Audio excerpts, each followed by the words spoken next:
Très concrètement, moi, je m'occupe de 3 commissions, en fait, de travail à l'intérieur du Parlement. Parce que vous savez, le Parlement siège une semaine par mois à Strasbourg Strasbourg, pour oui. voter la Mmh. loi.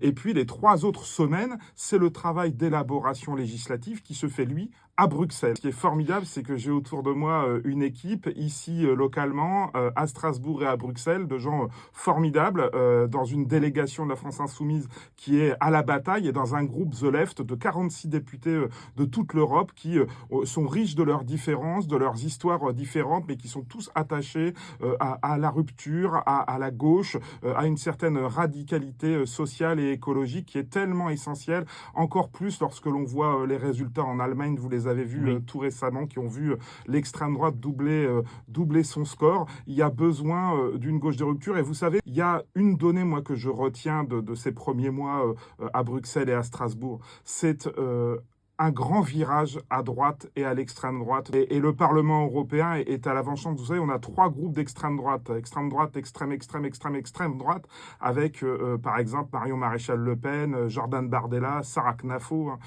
Et donc, cette réalité, c'est que ça pèse idéologiquement sur les choix qui sont faits. Très récemment, on a voté un texte qui a été voté en commun par la droite majoritaire au Parlement et les groupes d'extrême droite, qui a repoussé d'1 an la mise en application d'un texte devant interdire la déforestation. C'est des choses très Oui. concrètes, mais la réalité, c'est que le peu d'acquis, de conquis sociaux en Europe qui ont été conquis dans le précédent mandat sont en train d'être mis à mal aujourd'hui. On a une directive qu'on appelait la directive sur le devoir de vigilance en Europe, qui oblige les très très grandes entreprises, seulement celles-là, on ne parle pas des petites et moyennes entreprises, à fournir des données, à respecter des règles sociales. Eh bien, Ursula von der Leyen entend reporter l'application de cette directive qui était un petit conquis du dernier mandat.